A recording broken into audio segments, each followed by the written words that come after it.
मनोज कुमार जी के जिस स्टडी केंद्र के यूट्यूब चैनल में स्वागत है। हम इस वीडियो में प्रधान शिक्षक परीक्षा में पूछे जाने वाले डीएलएड से संबंधित क्वेश्चन को देखेंगे।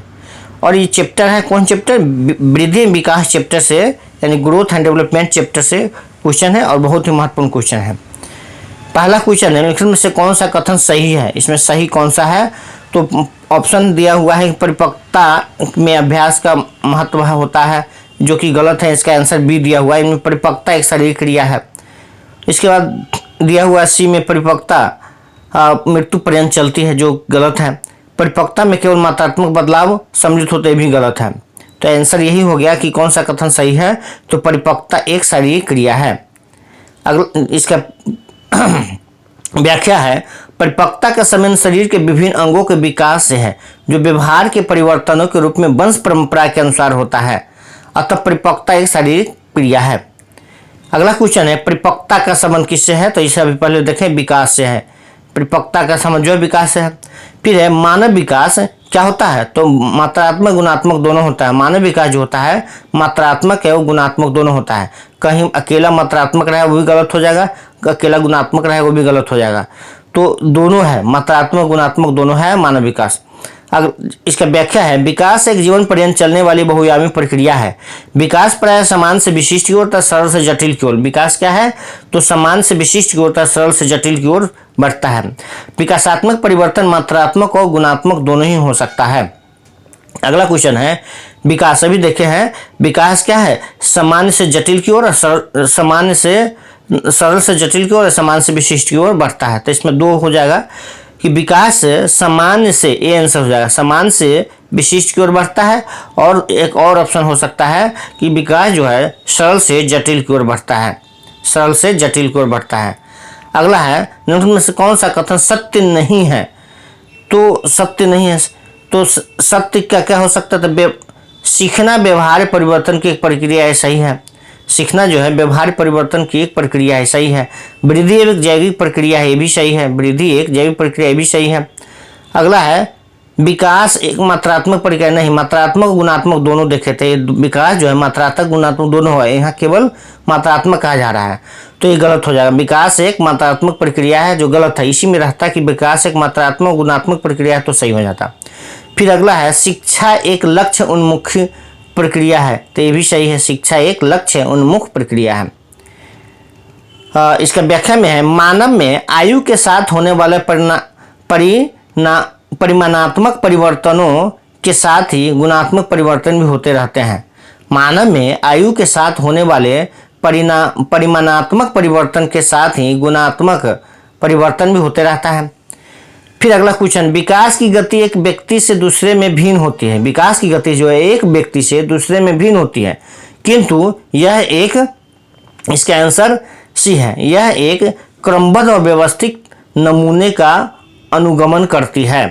क्रमबद्ध और एवं व्यवस्थित नमूने का अनुगमन करती है। क्वेश्चन है, विकास की गति एक व्यक्ति से दूसरे में भिन्न होती है, किंतु यह एक क्रमबद्ध और व्यवस्थित नमूने का अनुगमन करती है। विकास की गति एक व्यक्ति से दूसरे में भिन्न होती है, किंतु यह एक क्रमबद्ध और व्यवस्थित नमूने का अनुगमन करती है। अगला है, विकास शुरू होता है। विकास तो प्रसव पूर्व अवस्था से, पूर्व मतलब जन्म से पहले से ही शुरू हो जाता है। विकास शुरू कब से होता है? तो प्रसव पूर्व अवस्था से ही विकास शुरू होता है। इसके व्याख्या में, विकास प्रसव पूर्व अवस्था से शुरू हो जाता है। मनोवैज्ञानिकों के अनुसार विकास प्रसव के 4 महीने पहले ही शुरू हो जाता है। विकास जो है प्रसव यानी जन्म के 4 महीने पहले से ही शुरू हो जाता है। अगला क्वेश्चन है, किस मनोवैज्ञानिक के अनुसार विकास एक सतत और धीमी धीमी प्रक्रिया है? तो स्किनर के अनुसार विकास एक सतत और धीमी धीमी प्रक्रिया है। स्किनर के अनुसार, व्याख्या में, स्किनर के अनुसार विकास सतत और धीमी धीमी प्रक्रिया है, जो धीरे धीरे आगे चलती है और अंततः पूर्ण प्रक्रिया को प्राप्त कर लेती है। इसके बाद अगला क्वेश्चन है, विकास के परिणाम स्वरूप नवीन विशेषताएं और नवीन योग्यताएं प्रकट होती है। यह कथन किसने कहा? कथन है कि विकास के परिणाम स्वरूप नवीन विशेषताएं और नवीन योग्यताएं प्रकट होती है। यह कथन किसने दिया? तो यह कथन दिया है हरलॉक ने दिया है। विकास के परिणाम स्वरूप नवीन विशेषताएं और नवीन योग्यताएं प्रकट होती है, यह कथन किसने दिया? तो हरलॉक ने दिया। इसका व्याख्या है, विकास के परिणाम स्वरूप नवीन विशेषताएं और नवीन योग्यताएं प्रकट होती है, यह कथन जो है हरलॉक ने दिया। अगला है, मानव विकास को क्षेत्रों में विभाजित किया जाता है। किन किन क्षेत्रों में विकास, मतलब मानव विकास को क्षेत्रों में विभाजित किया जाता है, जो है कौन कौन क्षेत्र है? तो इसका आंसर ए दिया हुआ है, शारीरिक, संज्ञानात्मक, संवेगात्मक और सामाजिक। मानव विकास को किन किन क्षेत्रों में विभाजित किया जाता है? तो शारीरिक, संज्ञानात्मक, संवेगात्मक और सामाजिक क्षेत्र में विभाजित किया जाता है। इसका व्याख्या में है, बालक बालिकाओं के व्यवहार में होने वाले परिवर्तनों के आधार पर विकास को अग्रांकित पक्षों में विभाजित किया जा सकता है। क्या है? शारीरिक विकास होता है, फिर संज्ञानात्मक विकास होता है, इसके बाद सामाजिक विकास होता है, इसके बाद संवेगात्मक विकास होता है। अगला क्वेश्चन, निम्नलिखित में से कौन विकास के व्यापक आयामों की सही पहचान करता है? कौन है जो विकास के व्यापक आयामों की सही पहचान करता है? तो इसका आंसर सी हो जाएगा, शारीरिक, संज्ञानात्मक, सामाजिक और संवेगात्मक। इसके बाद शारीरिक विकास का क्षेत्र है, शारीरिक विकास का क्षेत्र कौन है? ये सभी है, मतलब स्नायुमंडल, इसके मांसपेशियों की वृद्धि, इसके बाद एंडोक्राइन ग्लैंड, मतलब अंतःस्रावी ग्रंथियां एंडोक्राइन ग्लैंड को कहते हैं। तो शारीरिक विकास का क्षेत्र कौन कौन होता है? तो स्नायुमंडल में भी होता है, मांसपेशियों की वृद्धि, इसका एंडोक्राइन ग्लैंड यानी अंतःस्रावी ग्रंथियां, यानी सभी हो जाएगा। स्नायुमंडल, मांसपेशियों में वृद्धि तथा एंडोक्राइन ग्लैंड्स तीनों ही शारीरिक विकास के क्षेत्र से संबंधित हैं। इसके बाद शारीरिक विकास का क्षेत्र फिर दिया हुआ है, शारीरिक विकास का क्षेत्र। इसके बाद इसमें अभी देखे थे स्नायुमंडल है, स्नायुमंडल, बाकी एंडोक्राइन ग्लैंड्स रहता तो भी हो जाता है, इसके मांसपेशियां वाला रहता तो भी तक, यहाँ केवल स्नायुमंडल है तो केवल यही होगा, यानी शारीरिक विकास का क्षेत्र स्नायुमंडल है। शरीर के आकार में वृद्धि होती है क्योंकि शरीर के विकास में वृद्धि होती है, शरीर के आकार में वृद्धि होती है क्योंकि शारीरिक और गत्यात्मक विकास, मतलब शरीर के आकार में वृद्धि होती है क्योंकि शारीरिक और गत्यात्मक विकास होती है। इसके व्याख्या में है, शारीरिक और गत्यात्मक विकास का संबंध बालक के शरीर में वृद्धि से है। शारीरिक और गत्यात्मक विकास का संबंध बालक के शरीर में वृद्धि से है, जबकि अन्य संवेगात्मक विकास, संज्ञानात्मक विकास एवं नैतिक विकास का संबंध बालक के मानसिक विकास में वृद्धि से है। अगला क्वेश्चन है, बच्चों की वृद्धि मुख्यतः संबंधित है। बच्चों की वृद्धि किससे संबंधित है? तो शारीरिक विकास से। बच्चों की वृद्धि संबंधित है शारीरिक विकास से। फिर निम्नलिखित में से कौन सा वृद्धि और विकास का प्रथम चरण है? मीन्स कौन सा है जो वृद्धि और विकास का प्रथम चरण है? तो है शारीरिक विकास। वृद्धि और विकास का प्रथम चरण होता है शारीरिक विकास। इसके निम्नलिखित में से कौन सा कथन सही नहीं है? नहीं पूछा जा रहा है, तो सही कौन कौन है? तो वृद्धि जीवन पर्यंत चलते रहती है। वृद्धि विकास की प्रक्रिया का एक भाग है। वृद्धि जो है विकास की प्रक्रिया का एक भाग है, इसलिए विकास सतत प्रक्रिया है। ये तीनों सही है।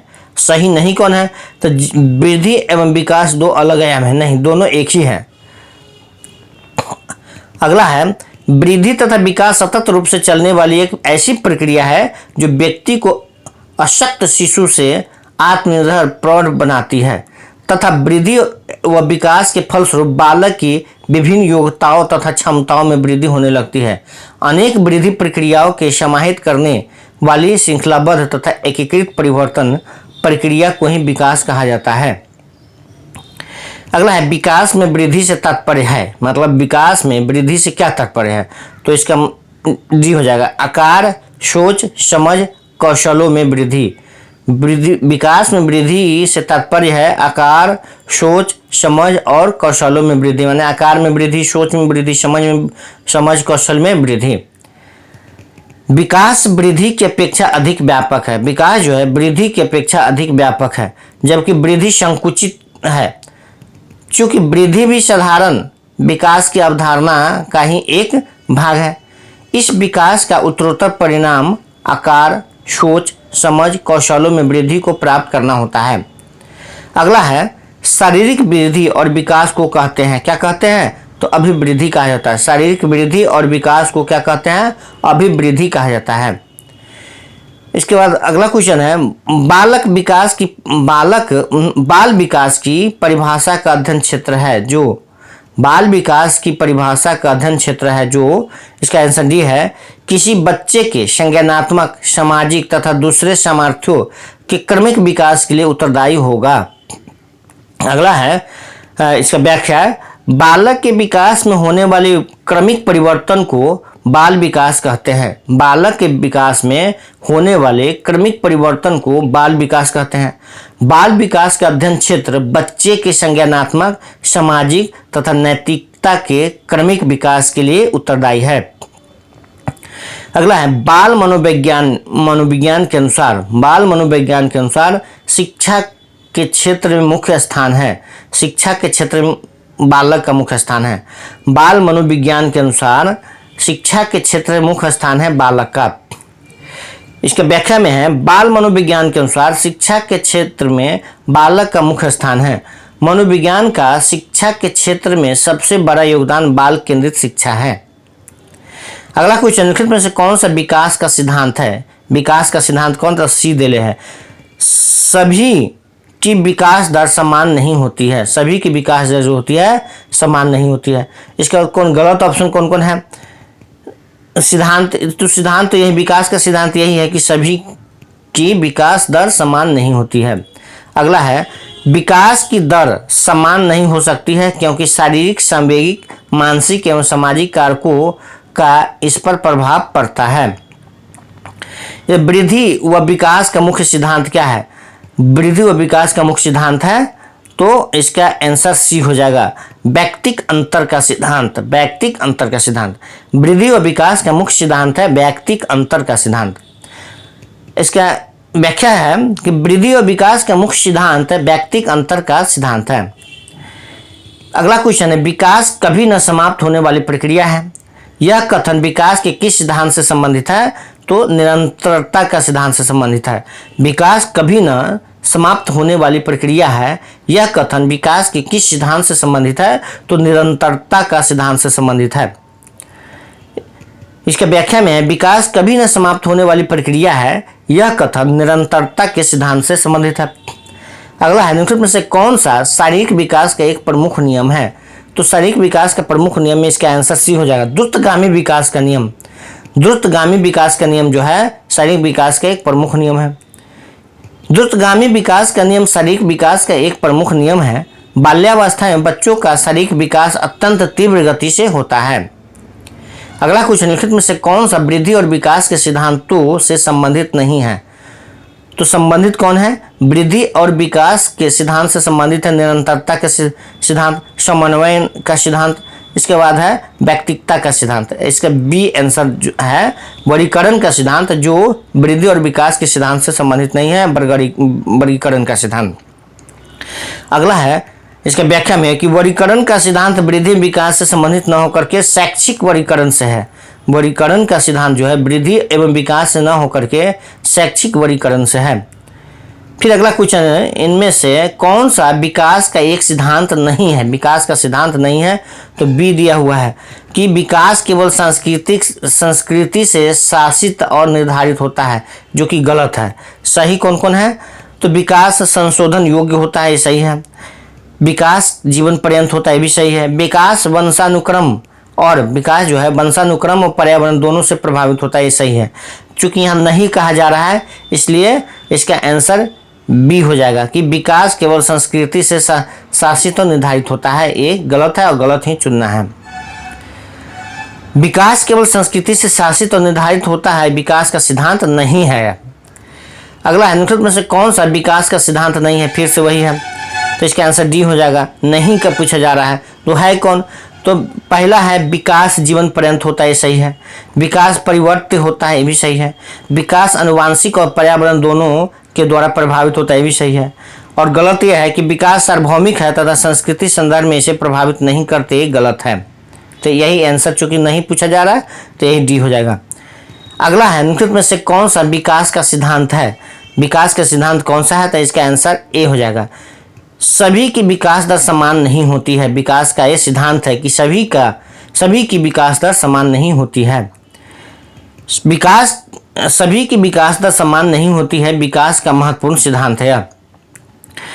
अगला है, बच्चों के विकास के सिद्धांत को समझना शिक्षा की सहायता करता है। किस चीज में? तो बी इसका आंसर है। शिक्षार्थियों की भिन्न अधिगम शैलियों को प्रभावी रूप में संबोधित करने में। क्वेश्चन है, बच्चों के विकास के सिद्धांत को समझना शिक्षक की सहायता करता है, यानी इसका आंसर है क्योंकि शिक्षार्थियों की भिन्न अधिगम शैलियों को प्रभावी रूप से संबोधित करने में। बच्चे के विकास के सिद्धांत को समझना शिक्षक की सहायता करता है। शिक्षार्थियों के भिन्न अधिगम शैलियों को प्रभावी रूप से संबोधित करने में बच्चे के विकास के सिद्धांत को समझने एवं शिक्षक भी सहायता करता है। अगला है, बच्चों के विकास के श्रेष्ठ सिद्धांत के अनुसार निम्न में से कौन से कथन सत्य है? सत्य कथन कौन है? बच्चे के विकास के श्रेष्ठ सिद्धांत के अनुसार निम्न में से सत्य कथन है। सत्य कथन कौन है? तो इसका आंसर ए हो जाएगा। विकास सिर से पैर की ओर होता है। विकास जो होता है सिर से पैर की ओर होता है। बच्चे के विकास के श्रेष्ठ सिद्धांत के अनुसार विकास सिर से पैर की ओर होता है। अगला क्वेश्चन है, मस्तकाधोमुखी और एवं निकट से दूर का क्रम विकास क्रिया अंग है। कौन है? इसके आंसर संशोधन। इसका आंसर संशोधन है, यानी मस्तकाधोमुखी एवं निकट से दूर का क्रम किस क्रिया का अंग है? तो संशोधन का अंग है। मस्तकाधोमुखी एवं निकट से दूर का क्रम किस क्रिया का अंग है? संशोधन का अंग है। इसका है व्याख्या में, मस्तकाधोमुखी एवं निकट से दूर का क्रम संशोधन क्रिया का अंग है। इस क्रिया के माध्यम से समस्या का समाधान किया जाता है। अगला है क्वेश्चन, विकास का सिर पदाभिमुख दिशा सिद्धांत व्याख्या करता है कि विकास इस प्रकार आगे बढ़ता है। विकास की सिर पदाभिमुखी दिशा सिद्धांत व्याख्या करता है कि विकास इस प्रकार आगे बढ़ता है। किस प्रकार? तो इसका आंसर से इससे पहले देख चुके हैं, सिर से पैर की ओर विकास होता है। विकास का सिरः पदाभिमुख दिशा सिद्धांत कहता है कि मानव जाति के सभी बालकों का विकास सिर से पैर की तरफ होता है। इसी तरह बालकों में भाषा का विकास भी क्रमिक रूप से होता है। अगला क्वेश्चन है, निम्नलिखित में से कौन सा कारक बालक के विकास को प्रभावित करता है? तो उपयुक्त सभी, यानी अंतःस्रावी ग्रंथियां प्रभावित करती है बालक के विकास को। पौष्टिक भोजन भी प्रभावित करता है और रोग तथा चोट भी प्रभावित करता है, यानी सभी हो जाएगा। व्याख्या में है, बालक के विकास को प्रभावित करने वाले कुछ कारक है। क्या क्या है? वातावरण, अंतःस्रावी ग्रंथियां। अंतःस्रावी ग्रंथियां में आता है पीयूष ग्रंथियां, पीनियल ग्रंथियां, थायराइड ग्रंथियां, एड्रिनल ग्रंथियां, अग्नाशय ग्रंथियां, पैराथायराइड ग्रंथि आता है, थाइमस ग्रंथि आता है और जनन ग्रंथि आता है। तो ये सभी जो है प्रभावित करने वाले कारक हैं।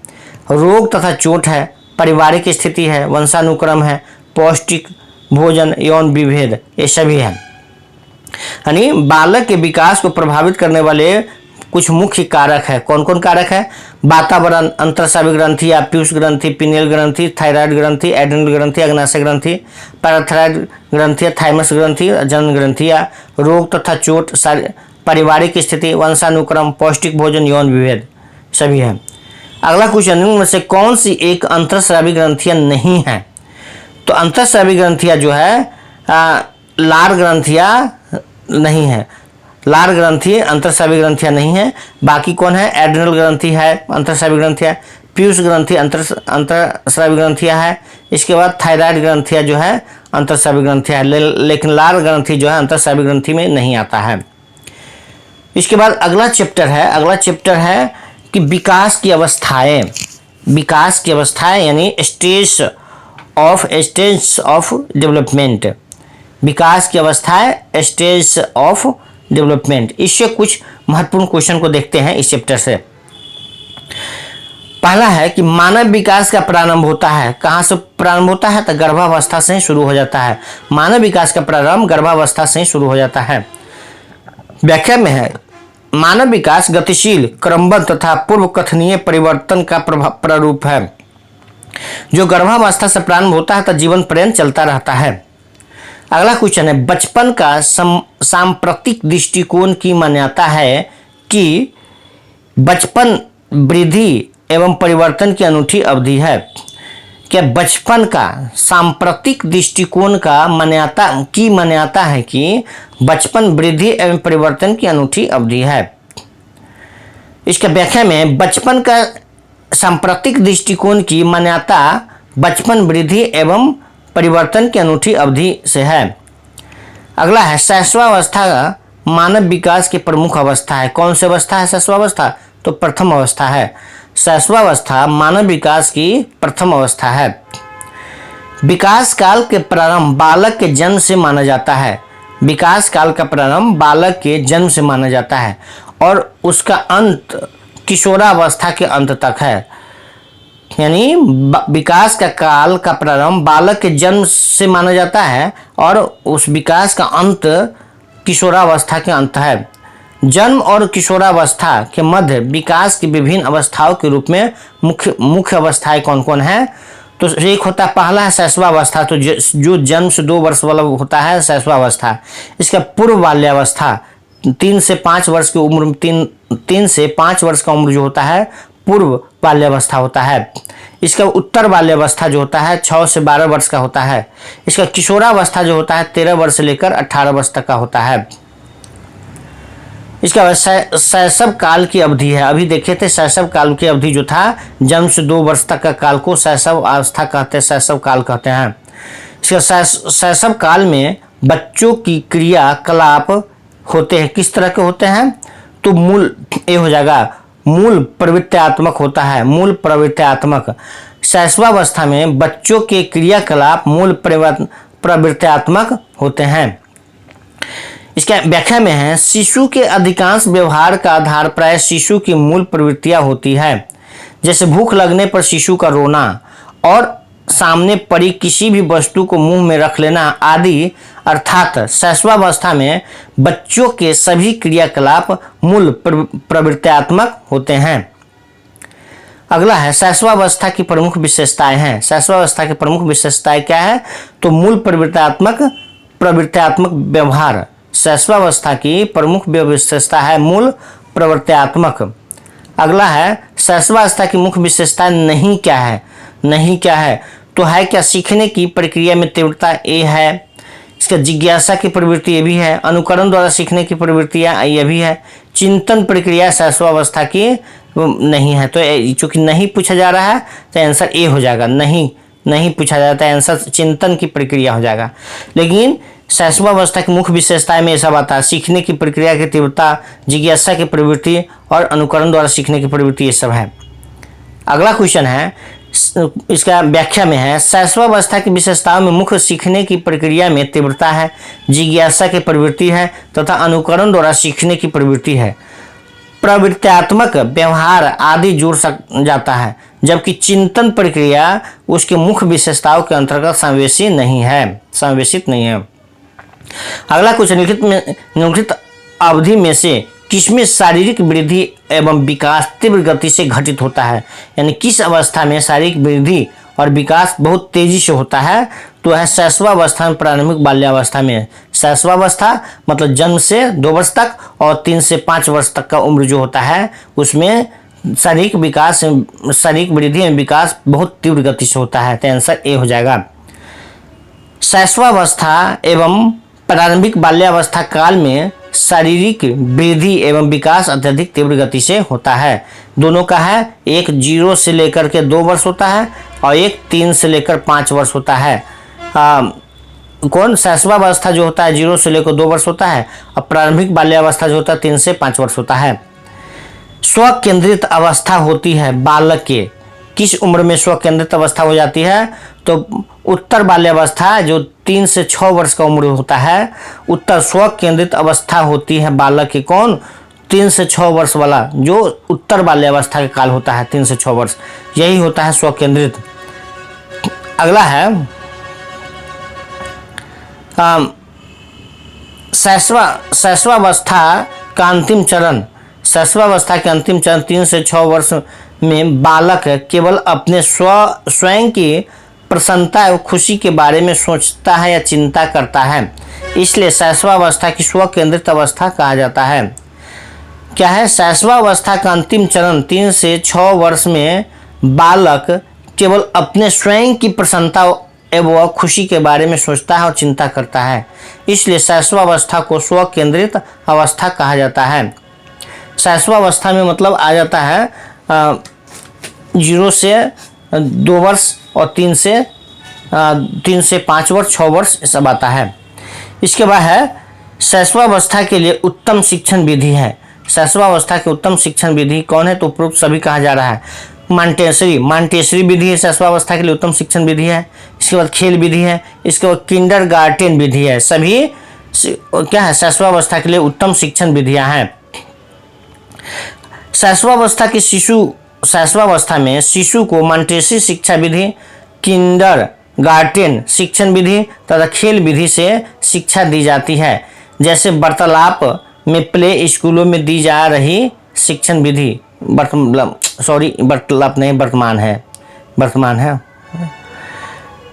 तो इसका फिर से देखते हैं। शैशवावस्था में शिशु को मांटेसरी शिक्षण विधि, किंडरगार्टन शिक्षण विधि तथा खेल विधि से शिक्षा दी जाती है, जैसे वर्तमान में प्ले स्कूलों में दी जा रही शिक्षण विधि।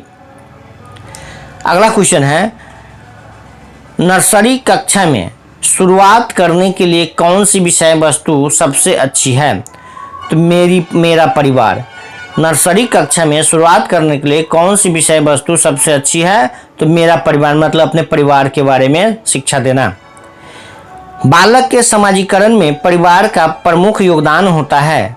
बालक अपनी उम्र में वृद्धि के साथ परिवार के विभिन्न सदस्यों से अनेक गुणों को सीखता है। अतः नर्सरी शिक्षा में शुरुआत करने के दृष्टिकोण से सर्वाधिक उपयुक्त विषय वस्तु मेरा परिवार ही होगी। अगला है क्वेश्चन है, खाली स्थान है और इसकी कौन सी अवस्था तक बालक की दृष्टि एवं श्रवण इंद्रिया पूर्ण विकसित हो चुकी होती है? तो होता है ए, 3 अथवा 4 वर्ष की उम्र में। 3 अथवा 4 वर्ष की उम्र की अवस्था तक बालक की दृष्टि एवं श्रवण इंद्रिया पूर्ण विकसित हो चुकी होती है। 3 अथवा 4 वर्ष की अवस्था तक बालक की दृष्टि एवं श्रवण इंद्रिया पूर्ण विकसित हो चुकी होती है। अगला क्वेश्चन है, बाल्यावस्था की अवधारणा से क्या अभिप्राय है? बाल्यावस्था की अवधारणा से क्या अभिप्राय है? तो इसका आंसर है ए, समकालीन सामाजिक संरचनावादी मनोवैज्ञानिकों के अनुसार यह एक सामाजिक संरचना है। बाल्यावस्था की अवधारणा से क्या अभिप्राय है? तो समकालीन सामाजिक संरचनावादी मनोवैज्ञानिकों के अनुसार यह एक सामाजिक संरचना है। अगला क्वेश्चन है, बाल्यावस्था के दौरान बालक सामाजिक अंतःक्रिया से जुड़ जाता है तथा वह अपने आयु वर्ग के बच्चों के साथ व्यवहार करता है, मित्रता स्थापित करता है। वह धीरे धीरे सामाजिक पहलुओं को समझने लगता है तथा सामाजिक संरचना का एक भाग बन जाता है। अगला क्वेश्चन, निम्नलिखित में से मध्य बाल्यावस्था की अवधि का मुख्य प्रमाण चिन्ह कौन सा है? इसका आंसर बी है, तर्क संगत विचारों का विकास जो कि प्राकृतिक रूप से मूर्त है। इसका व्याख्या है, मध्य बाल्यावस्था में बच्चे तार्किक एवं मूल रूप से सोचना प्रारंभ कर देते हैं। कोल के अनुसार मध्य बाल्यावस्था 6 से 12 वर्ष की आयु होती है। पियाजे ने इस अवस्था को मूर्त संक्रियात्मक अवस्था कहा है, जिसमें बालक तार्किक एवं मूर्त रूप से चिंतन करने लगता है। इसी अवस्था में विलोमीयता और संरक्षण जैसे गुणात्मक मानसिक योग्यताओं का विकास होता है। अगला क्वेश्चन है, निम्नलिखित में से कौन सी मध्य बाल्यावस्था की विशेषता है? तो इसका आंसर हो जाएगा इसका आंसर बी है। इसका बच्चे तार्किक और मूर्त रूप से सोचना प्रारंभ करते हैं। निम्नलिखित में कौन सी है जो मध्य बाल्यावस्था की विशेषता है? मध्य बाल्यावस्था की विशेषता है तो इसमें जो बच्चे जो मध्य बाल्यावस्था में बच्चे जो है तार्किक एवं मूर्त रूप से सोचना प्रारंभ करता है। इसका अगला क्वेश्चन है, निम्नलिखित में से कौन सा उत्तर बाल्यावस्था का लक्षण है? बाल्यावस्था के लक्षण कौन सा है? तो हठी होना, बाल्यावस्था के हठी होना लक्षण है। इसके अगला क्वेश्चन है उत्तर बाल्यावस्था, यानी उत्तर बाल्यावस्था 9 से 12 वर्ष की आयु होता है। उत्तर बाल्यावस्था 9 से 12 वर्ष की अवस्था। तो उत्तर बाल्यावस्था में अधिकांश समय दूसरे की प्रशंसा तथा निंदा पर आधारित रहता है, जिसके फलस्वरूप उसमें अनेक सामाजिक तथा नैतिक गुणों अवगुणों जैसे हठ, आज्ञा पालन, सहयोग, बड़ों की बातों को इच्छानुसार मानना न मानना, व्यवहार में आत्मनियंत्रण होना, सहानुभूति तथा अनुशासन की विकास आदि होने लगता है।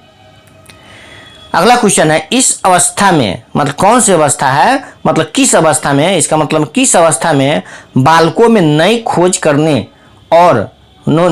करने की और घूमने की प्रवृत्ति बहुत अधिक बढ़ जाती है? तो उत्तर बाल्यकाल में बालकों में नई खोज करने और घूमने की प्रवृत्तियां बहुत अधिक बढ़ जाती है। 7 से 11 वर्ष की आयु को शालेय यानी एलिमेंट्री स्कूल अवस्था कहते हैं। इस अवस्था में बालकों में नई खोज करने की और घूमने की प्रवृत्तियां बहुत अधिक बढ़ जाती है। उम्र होता है 7 से 11 वर्ष। अगला क्वेश्चन है विकास की किस अवस्था को कोल तथा ब्रूस ने संवेगात्मक विकास का अनोखा काल कहा है? विकास की किस अवस्था को कोल तथा ब्रूस ने संवेगात्मक विकास का अनोखा काल कहा है?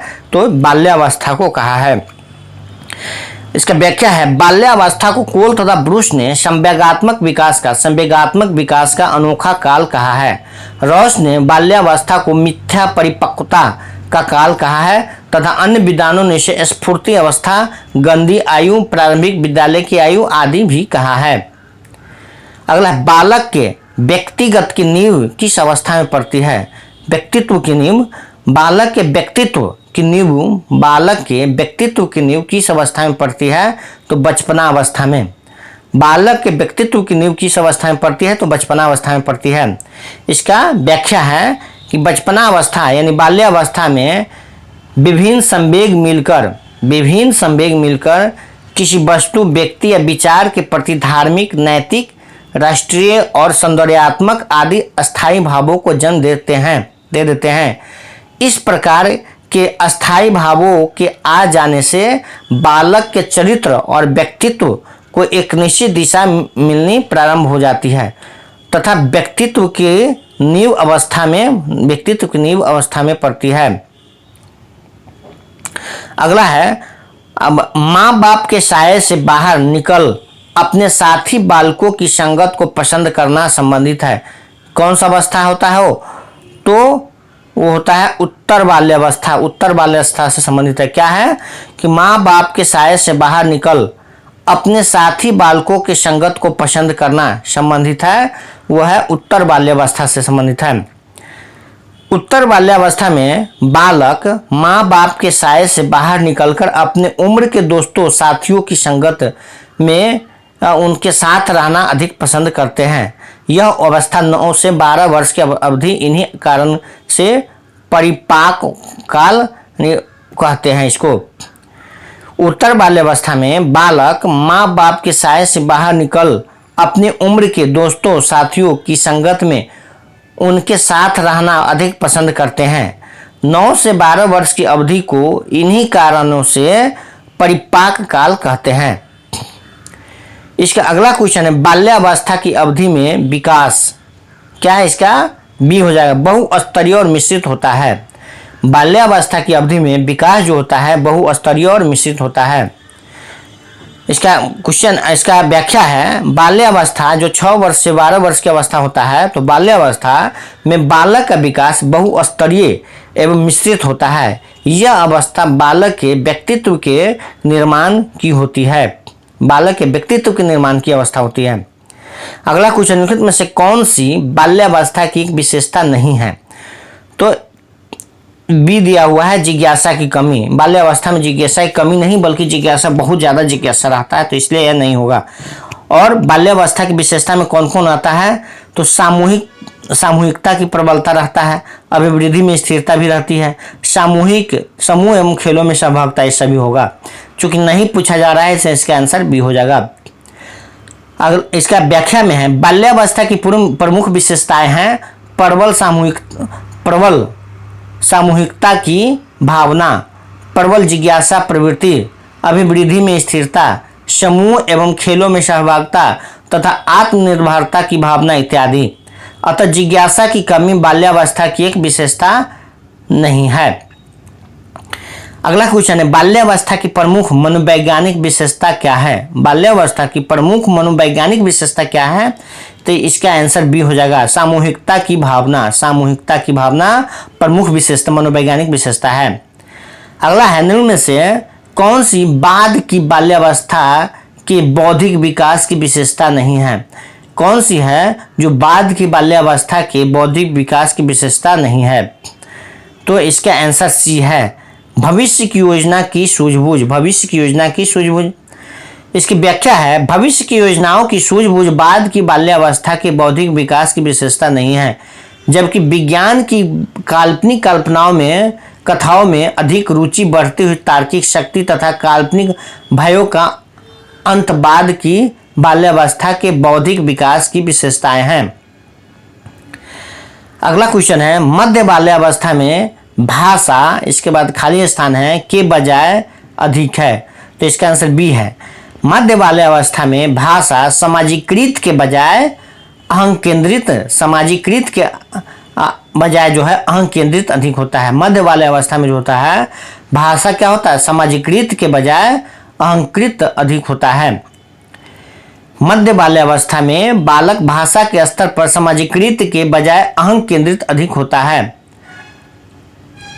इस अवस्था में बालक बाल्यावस्था से परिपक्वता की ओर उन्मुख होता है।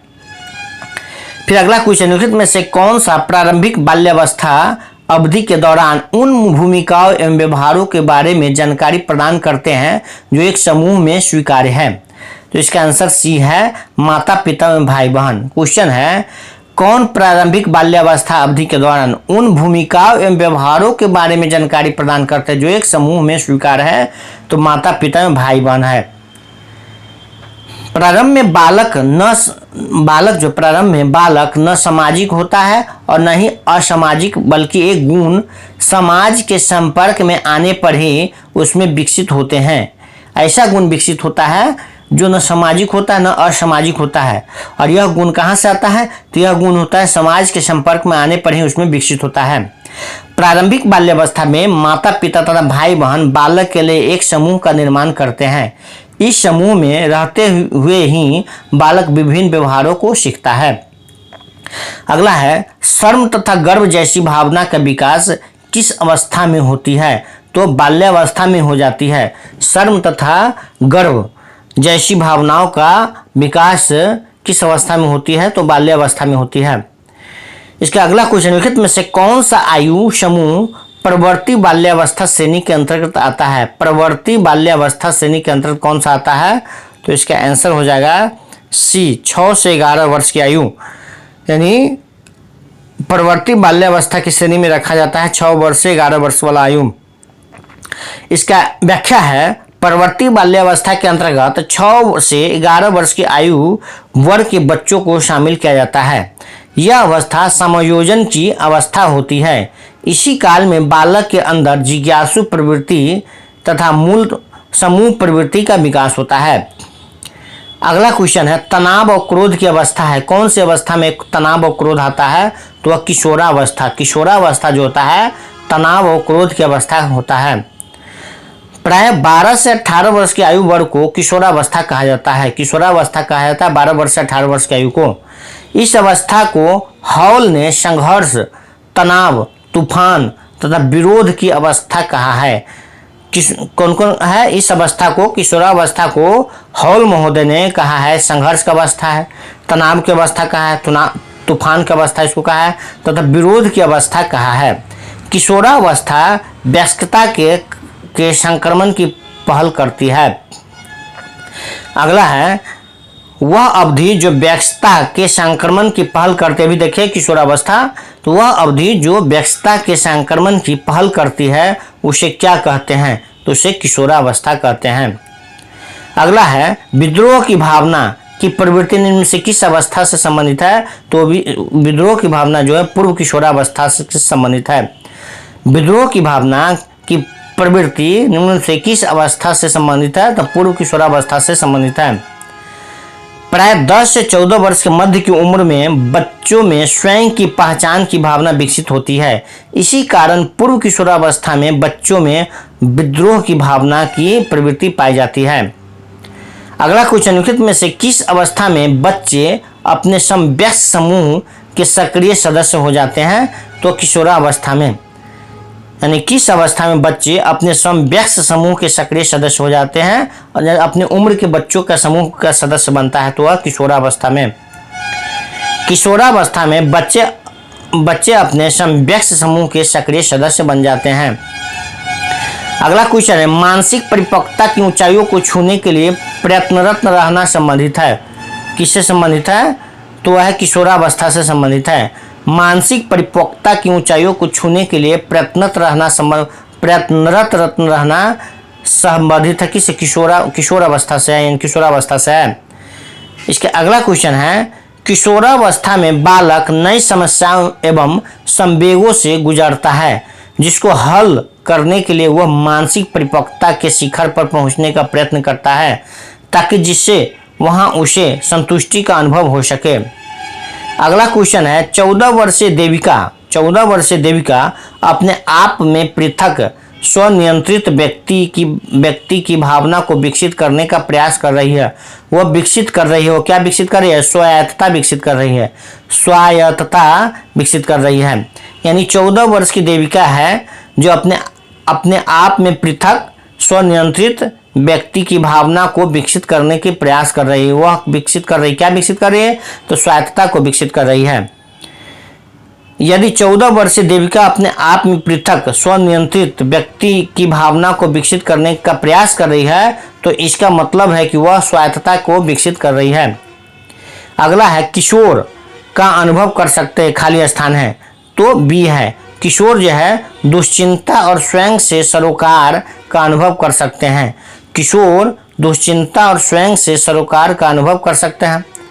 अगला है, किशोरावस्था में किशोर दुश्चिंता यानी दुविधा एवं स्वयं से संबंधित सरोकार की भावना रखते हैं। मैं कौन हूँ, मैं भी हूँ आदि भावनाओं का विकास उनके अंदर होने लगता है। अगला क्वेश्चन है कि किशोरावस्था में संवेगों की तीव्रता किस प्रकार प्रकट होती है।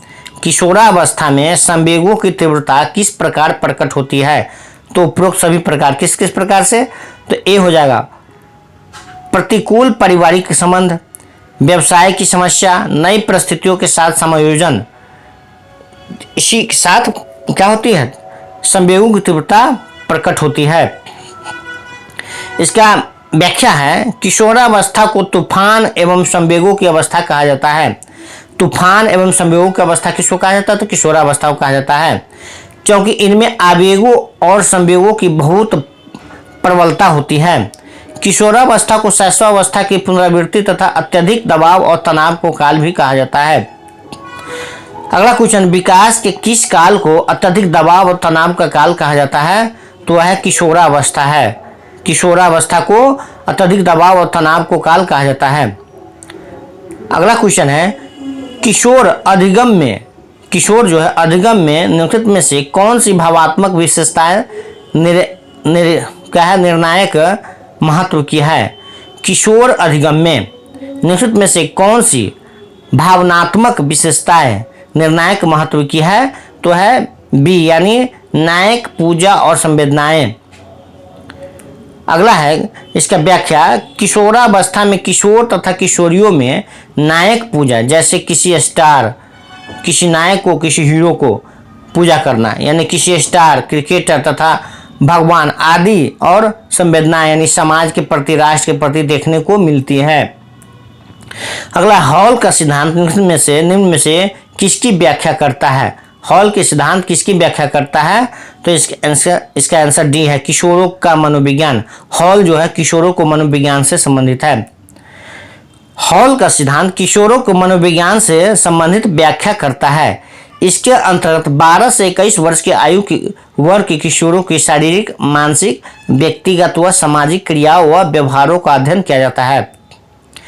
फिर अगला क्वेश्चन है, अधिगमकर्ता के विकास की कौन सी अवस्था में संप्रत्यय अधिगम के संवर्धन के लिए पर्याप्त गुंजाइश रहती है? अधिगमकर्ता के विकास की कौन सी अवस्था में संप्रत्यय अधिगम के संवर्धन के लिए पर्याप्त गुंजाइश रहती है? तो आंसर सी हो जाएगा, किशोरावस्था के दौरान। इसका व्याख्या है, अधिगमकर्ता के विकास की किशोरावस्था में संप्रत्यय अधिगम के संवर्धन के लिए पर्याप्त गुंजाइश रहती है, क्योंकि किशोरावस्था 15 से 20 वर्ष की आयु में मानसिक विकास तीव्र गति से उच्चतम सीमा पर पहुंच जाता है। इस अवस्था में किशोर स्थूल माध्यम से सीखने या जानने की कोशिश नहीं करता, बल्कि वह सूक्ष्म प्रत्ययों की सहायता से काम करता है और उसी के माध्यम से सीखता है और सीखता, जानता और व्यक्त करता है। तो इस तरह से लगभग 75 क्वेश्चन प्रधान शिक्षक परीक्षा में पूछे जाने वाले से संबंधित क्वेश्चन था।